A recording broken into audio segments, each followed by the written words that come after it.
Hello everyone, welcome back to our channel future study.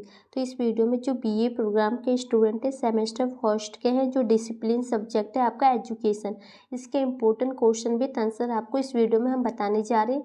और ये new student है जो ड्यू के एसओल के एनसीवेप सभी के लिए है। और आपको एक चीज़ और बता दी, यूनिट आपका फर्स्ट है, इसके इम्पोर्टेंट क्वेश्चन विद आंसर यहाँ पर लिए गए। तो हमने आपको क्लास फर्स्ट में ये वाला क्वेश्चन यानी ये क्वेश्चन, दो क्वेश्चन का आंसर बताया था आपको, और क्लास सेकंड में हमने ये वाला क्वेश्चन करा दिए।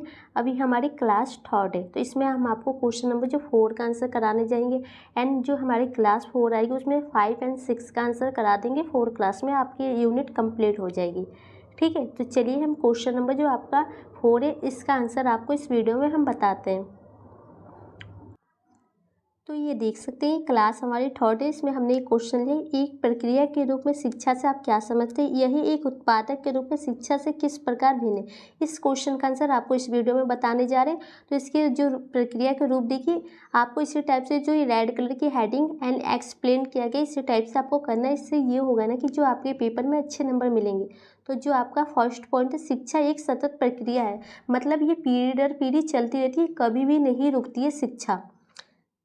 शिक्षा एक सतत चलने वाली प्रक्रिया, यह व्यक्ति के संपूर्ण जीवन में चलती रहती है। हर व्यक्ति चाहे वो एक शिक्षित हो या अशिक्षित हो, जीवन भर कुछ न कुछ सीखता है और कभी कभी मनोरंजन परत भी दूसरों को सिखाने हेतु कुछ छोड़ जाता है। इस प्रकार शिक्षा की प्रक्रिया सतत पीढ़ी दर पीढ़ी निरंतर चलती रहती है। जो मनुष्य है ना, जो समाज में कुछ ना कुछ सीखता है, चाहे वो शिक्षित हो या अशिक्षित हो, कुछ जीवन भर कुछ ना कुछ सीखता रहता है और कुछ अपने जो सीखी हुई चीज़ें मनुष्य के लिए छोड़ जाते हैं, जो पीढ़ी दर पीढ़ी चलती रहती है आने वाली पीढ़ियों के लिए। ठीक है, सेकंड पॉइंट है, शिक्षा एक गतिशील प्रक्रिया। ये गतिशील मतलब कभी नहीं रुकने वाली प्रक्रिया है।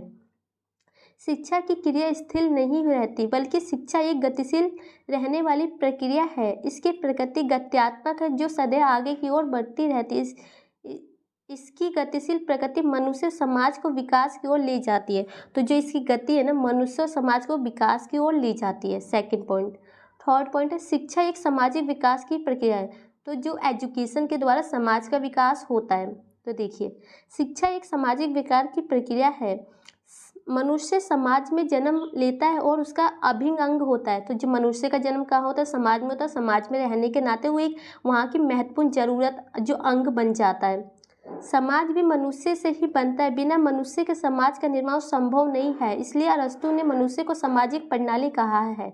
तो बिना मनुष्य के समाज का निर्माण नहीं हो सकता। और जो अरस्तु एक राइटर है, इन्होंने मनुष्य को क्या कहा है, सामाजिक प्रणाली कहा है। मनुष्य सब कुछ समाज में रहकर ही सीखता है, साथ ही उसके विकास से ही समाज का विकास होता है। मनुष्य के विकास में सबसे बड़ा योगदान शिक्षा का होता है। शिक्षा मनुष्य का सामाजिक विकास करती है, अतः शिक्षा सामाजिक विकास की प्रक्रिया कहलाती है। तो आपको पता चल गया, जो मनुष्य के जीवन में सबसे महत्वपूर्ण जो विकास की प्रक्रिया है वो शिक्षा है। शिक्षा के द्वारा हर कोई व्यक्ति अपना विकास कर सकता है और समाज में रह सकता है, और ये को सामाजिक विकास की प्रक्रिया कहलाती है। एंड आपका जो 4 पॉइंट है, शिक्षा एक विकास की प्रक्रिया है। जो शिक्षा के द्वारा ना लोगों का विकास होता है। शिक्षा एक विकास की प्रक्रिया, जैसे जैसे बालक बड़ा होता है वह सीखने लगता है, उसे माँ से, परिवार से, समाज से, विद्यालय से शिक्षा प्राप्त होती है।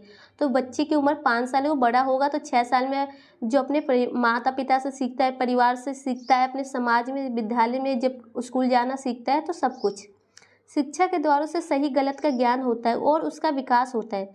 अगर शिक्षा प्राप्त होगी आपको, तो बच्चों को पता चलेगा ये काम करने से गलत होगा, ये काम करने से सही होगा, तो दोनों में अंतर वो कर पाएगा, और ये शिक्षा के जरिए संभव है। शिक्षा के कारण ही बालक के आंतरिक शक्तियों और गुणों का विकास होता है। शिक्षा के अभाव से ये सब असंभव है, संभव नहीं है। शिक्षा एक ऐसी प्रक्रिया है जिसके द्वारा मानव के अंतर्निहित शक्तियों का दर्शन होता है। इस प्रकार शिक्षा विकास की प्रक्रिया है। तो जो शिक्षा के द्वारा जो मानव के अंदर जो शक्ति होती है ना, उसकी पहचान होती है, और इसी प्रकार से जो शिक्षा के द्वारा एक विकास किया जा सकता है, उसकी प्रक्रिया है। 5th पॉइंट है, शिक्षा का उद्देश्यपूर्ण प्रक्रिया। ये एक उद्देश्य होता है इसको प्राप्त करना। उद्देश्य पूर्ण प्रक्रिया है। कार्य में सफलता तभी प्राप्त हो सकती है जब वह उद्देश्य पूर्ण हो। शिक्षा भी उद्देश्य पूर्ण होती है। अगर आप कोई भी कार्य करना चाहते हैं, जब तक आपका उसका उद्देश्य ना हो, उसे सफल प्राप्त करने का आप नहीं कर सकते। अगर आप चाहते हैं कि जैसे कि आपकी बीए कंप्लीट हो जाए, आपका उद्देश्य है कि कंप्लीट करने के बाद जॉब करें, तो इसके लिए आपको पढ़ाई करनी होगी। ये आपका उद्देश्य हो गया। बिना उद्देश्य से किसी की भी पूर्ति नहीं होती। 6 पॉइंट है, शिक्षा एक सीखने सिखाने की प्रक्रिया है। इसमें जो मनुष्य सीखता भी और सिखाता भी है दूसरों को। अगर आपने कोई ज्ञान प्राप्त किया किसी से तो आपने सीख लिया, उसी को आप किसी और व्यक्ति को सिखाते हैं तो ये सीखने सिखाने की प्रक्रिया है। शिक्षा एक सीखने सिखाने की प्रक्रिया। शिक्षा की प्रक्रिया में सीखना और सिखाना दोनों होता है। सामान्य रूप से शिक्षार्थी सीखता है और शिक्षक सिखाता है, लेकिन व्यापक रूप से प्रत्येक व्यक्ति सीखता भी है और सिखाता भी है। शिक्षा में सीखने सीखने की प्रक्रिया निरंतर चलती रहती है। तो आपको समझ में आ गई, दोनों चलती रहती है आपस में एक दूसरे से। तो यहाँ पर फाइनली इस क्वेश्चन का आंसर कंप्लीट हो चुका है। एंड आपको क्लास 4 में क्वेश्चन नंबर जो 5 है, क्वेश्चन नंबर 6 है, इन दो के आंसर मिल जाएंगे। तो इस वीडियो को देखने के बाद ना जो आपकी यूनिट फर्स्ट है कंप्लीट हो जाएगी। इससे बाहर से आपका कोई सा भी क्वेश्चन नहीं बनेगा। फिर इसके बाद हम यूनिट सेकंड स्टार्ट करेंगे। तो वीडियो अच्छी लगे तो लाइक शेयर जरूर कीजिएगा। Thank you.